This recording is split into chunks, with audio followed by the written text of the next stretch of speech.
Merci beaucoup. Effectivement, Forst a mené une étude sur l'analyse des violations des droits fonciers au Burundi, avec un accent particulier sur deux thématiques, à savoir la succession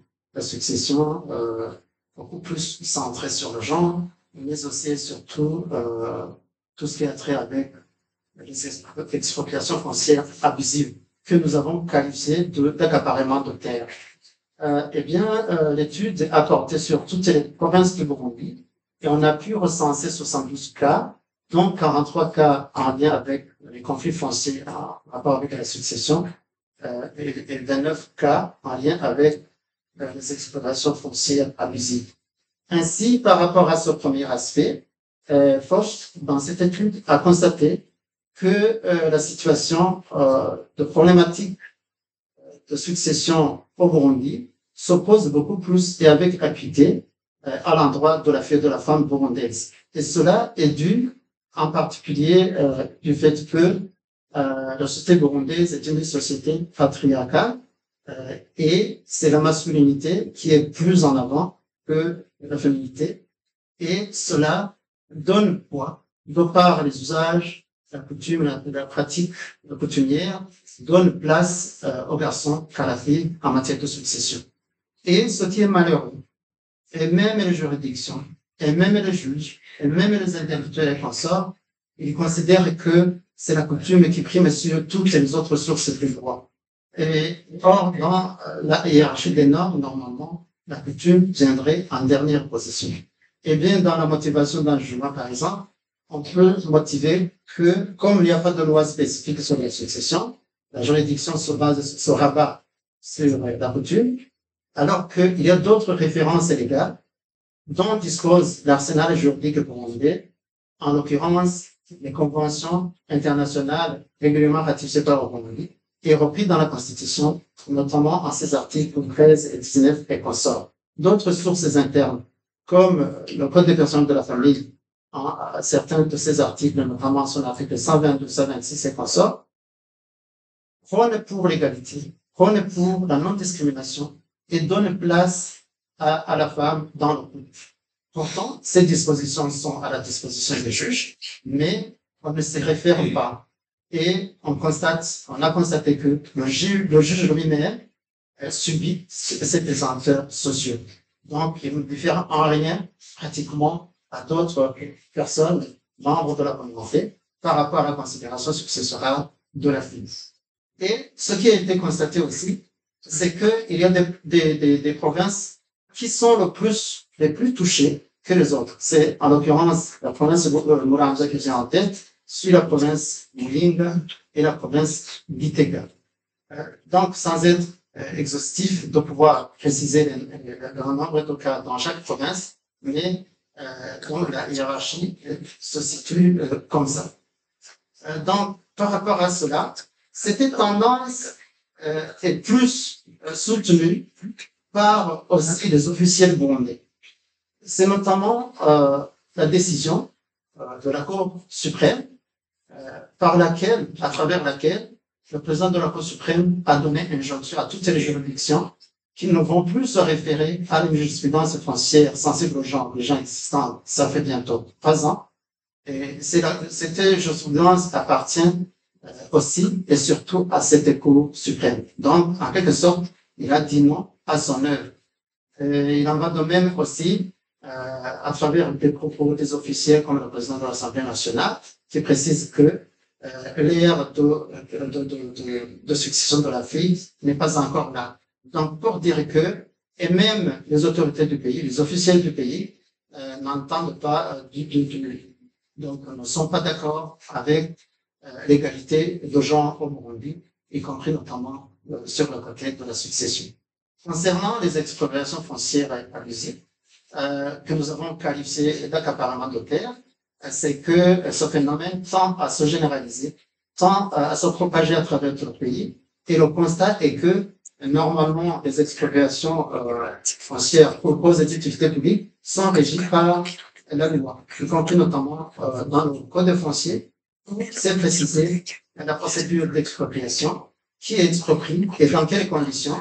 Mais visiblement, à travers les cas que nous avons relevés dans cette étude, c'est vraiment déplorable, regrettable qu'une autorité comme un gouverneur de province, un administrateur communal, un commandant de camp décide abusivement d'exproprier des gens en termes d'homilier.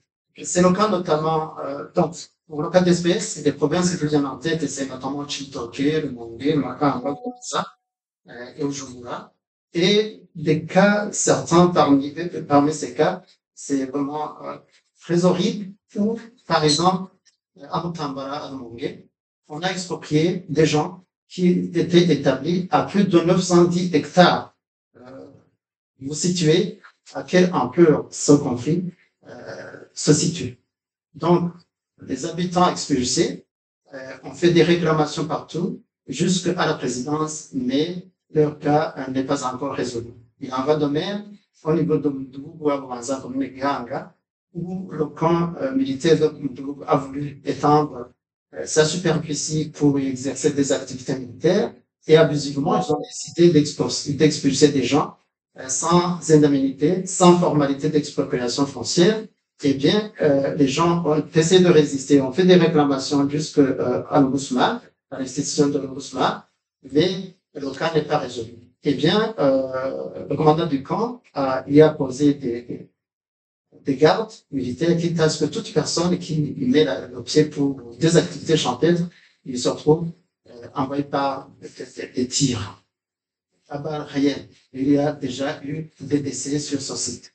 Le cas de Chibitoke, tous les cas que nous avons recensés, identifiés, ont prouvé que toutes les expropriations n'étaient pas vraiment du tout légales, parce que on expulsait des gens et on redistribuait les parcelles à des officiers et des cadres du pays.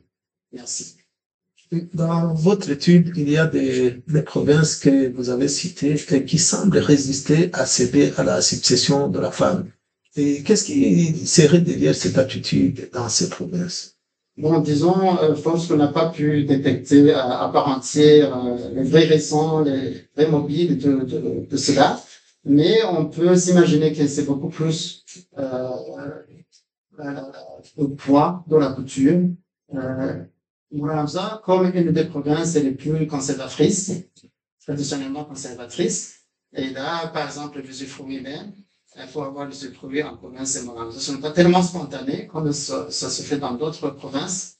Et aussi, on a constaté que dans cette province, mais bien dans d'autres, les catégories les plus visées par rapport à cette discrimination successorale, c'est notamment les filles célibataires, les mères célibataires, pardon, les veuves, les orphelins, sont les trois principales catégories qui sont tellement visées par cela. Sinon, les femmes qui sont mariées, qui sont tranquilles dans leur famille, donc éprouvent moins de difficultés, quand bien même ils seraient en droit de succéder au même titre que les garçons. La province qui intègre aussi les communes où on a trouvé plus de cas sont les communes les plus proches de la province de Mouramza. C'est notamment la commune d'Ieta, Moutao et Nkendana. Je dirais qu'en premier, il y a un manque de volonté politique pour que la femme jouisse de son droit, de succéder au bien de ses parents. Dans le temps, on faisait des sensibilisations pour que les femmes connaissent leurs droits, donc qui se trouvent dans les instruments juridiques internationaux ratifiés par le Burundi. Même si on dit qu'il n'y a pas de loi régissant les successions, les régimes matrimoniaux et les libertés, on peut se référer sur la Constitution et les textes qui ont été ratifiés par le Burundi, qui prônent l'égalité entre l'homme et la femme. Mais le constat est que, pour le moment, il y a une tendance donc à faire une négation donc de la femme à succéder. Les actions donc en rapport avec les sensibilisations et autres activités, alors dans le sens de réveiller la conscience pour que les femmes aient le même pouvoir, donc elles sont banni par les autorités. Ce qui fait que même dans les juridictions, les juges ne tranchent pas de la même façon sur une même affaire. Il y a une juridiction qui peut donc donner la cause à une femme qui demande la succession en se basant sur les faits internationaux ratifiés par le Burundi, en se basant sur la Constitution, et une autre juridiction dans une affaire similaire, mais qui débouche la femme qui demande de succéder. Donc, je dirais qu'il y a un désordre. Chaque juge donc prend de sa façon. Alors aussi, il devrait y avoir de la demande.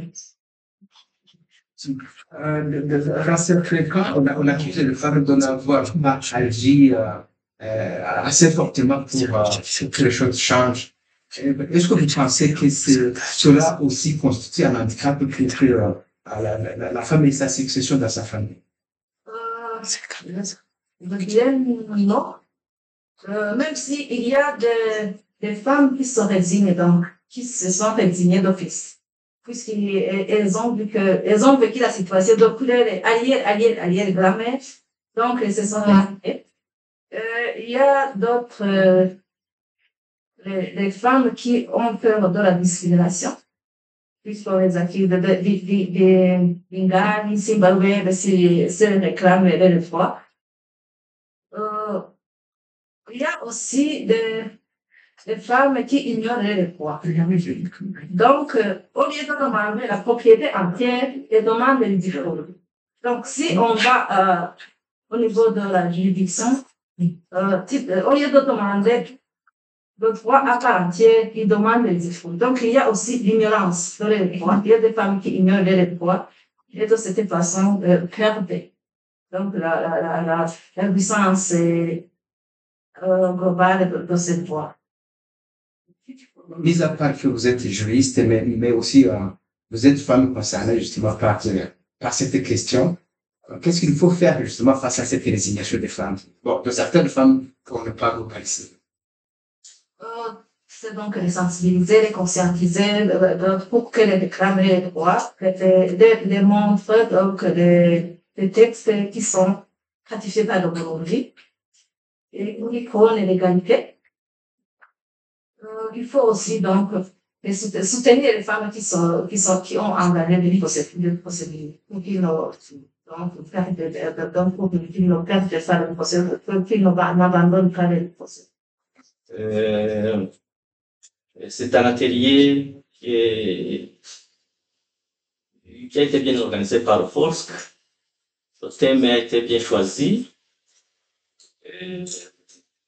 Donc, il y a un problème d'expropriation des terres par l'État. C'est un problème très grave. Parce que vous savez, comme vous le savez, la terre au Burundi, c'est la source de richesse. C'est la source de richesse.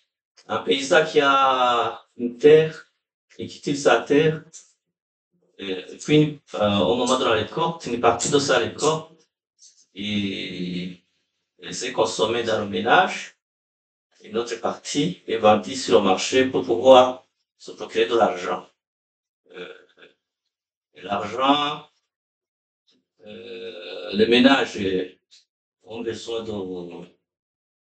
de cet argent pour payer la scolarité des enfants ou pour payer les différents besoins que le ménage a besoin.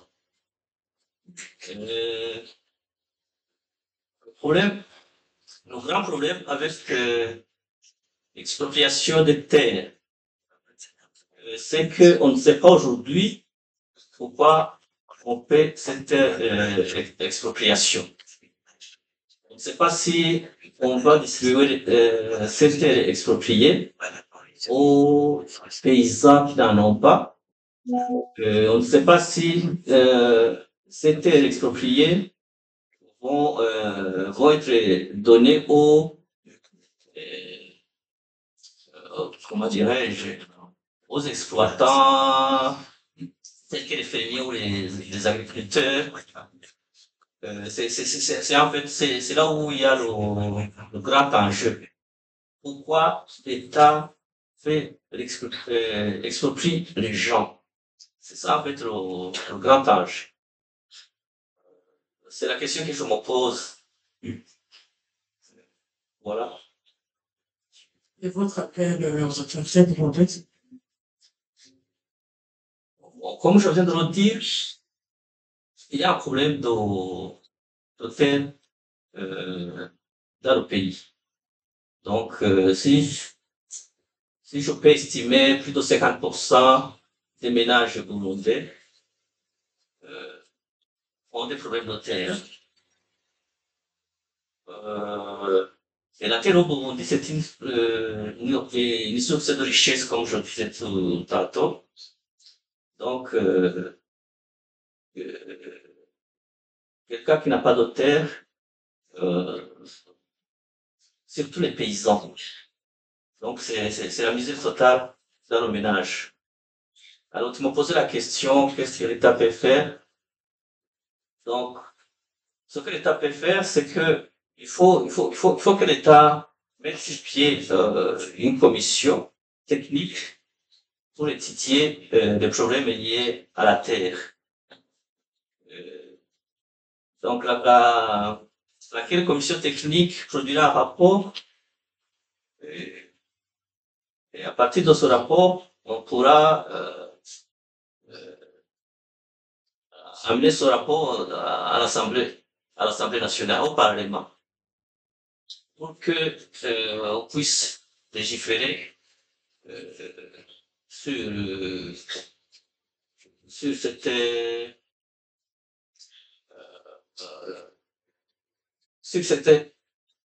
expropriation. Donc, c'est-à-dire que la commission donnera des indications, la terre sera gérée de cette façon, et le Parlement pourra légiférer pour qu'on puisse trouver une solution finale. Il n'y a pas vraiment beaucoup de nouveautés ou de choses nouvelles dans ce phénomène, que ce soit sur le plan des conflits fonciers sensibles aux gens, que ce soit sur le plan des conflits fonciers en lien avec les expropriations foncières abusives. Mais nous dirions déjà que ce qui s'observe est un phénomène nouveau sur les deux aspects. Par rapport au premier aspect, c'est que les autorités burundaises commencent à parler haut et fort que l'ère de succession de la fille burundaise n'est pas encore là. Donc, en quelque sorte, et sans le moindre risque de nous tromper, c'est que les officiels burundais remettent en cause le principe de l'égalité. Un des principes fondateurs des valeurs humaines, des droits humains, dans le principe de l'égalité, et consacre ce facto la discrimination à l'endroit d'une partie de la population, à savoir la femme et la fille. Donc, ils le disent haut et fort, comme quoi c'est vraiment pas opportun que la fille puisse succéder au même titre que le garçon.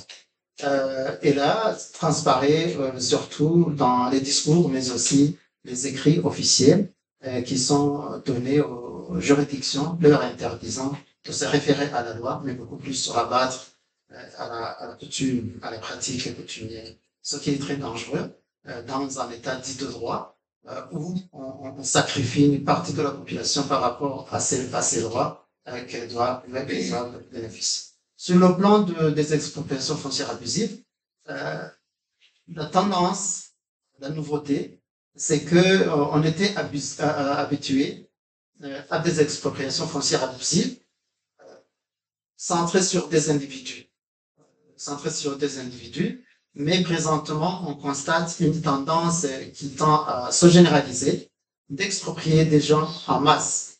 C'est-à-dire, sur un cas par exemple, pouvoir oser exproprier plus de 910 hectares, plus de 500 hectares, plus de 2000 personnes, plus de 2000 ménages, 2000 familles, c'est vraiment dramatique.